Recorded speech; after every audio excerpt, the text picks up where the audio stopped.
నేను ఇవాళ మీకు ఉసిరికాయ పచ్చడి చేసి చూపించబోతున్నాను. ఆల్రెడీ మేము నవంబర్ 2nd వీక్లోనే పెట్టేసుకున్నాము. మా ఫ్రెండ్ అడిగింది, సో నేను మళ్ళీ చేస్తున్నాను. ఈ పచ్చడి అంటే ఇష్టపడిన వాళ్ళంటే ఎవరు ఉండరండి.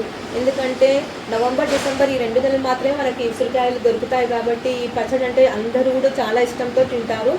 ఈ పచ్చడి చేయడానికి కావాల్సిన మెయిన్ ఇంగ్రీడియంట్స్ వచ్చేసి జీలకర్ర మెంతాల పొడి, ఆవ పొడి, పసుపు, కారం పొడి, ఉప్పు, ఆయిల్ అని అల్లం వెల్లుల్లి పేస్ట్.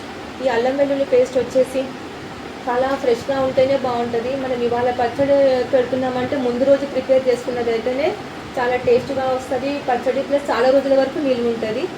ముందుగా నేను ఉసిరికాయల్ని మంచిగా కడుక్కొని తడి లేకుండా తుడుచుకొని బాణలిలో నూనె వేసి, నూనె కాగాక కాయలన్నిటిని బ్రౌనిష్ వచ్చేంత వరకు వేయించాలి. వేయించిన తర్వాత అది పచ్చ ఉడికిందా లేదా అని ఒక పీస్ తీసి మన స్పూన్తో అంటే కనుక అది మెత్తబడిపోయినట్టుగా మనకు తెలుస్తుంది. అప్పటి వరకు వేయించుకొని పక్కకు తీసి చల్లారిన తర్వాత ఆ ముక్కలన్నీ స్పూన్తో కానీ చేతితో కానీ పీసెస్గా చేసుకోవాలండి.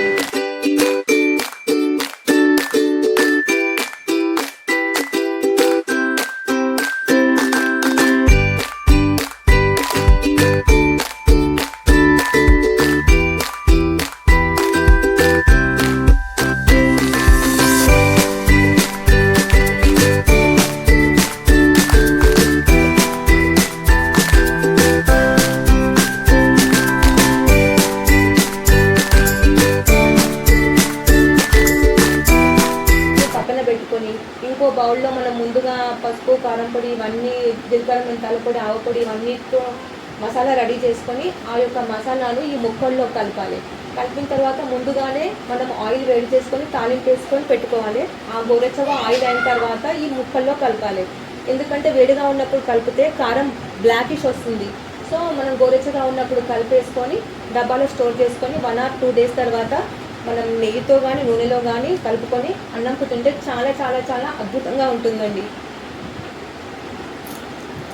సో ఇంకో విషయం ఏంటంటే ఈ పచ్చడిని సండే రోజు మాత్రం తినకండి. సండే రోజు ఈ పచ్చడి తినడం కానీ ఈ యొక్క ఉసిరికాయ అని పేరు తీసుకోవడం కానీ చేయొద్దు అని శాస్త్రంలో చెప్పబడి ఉంది.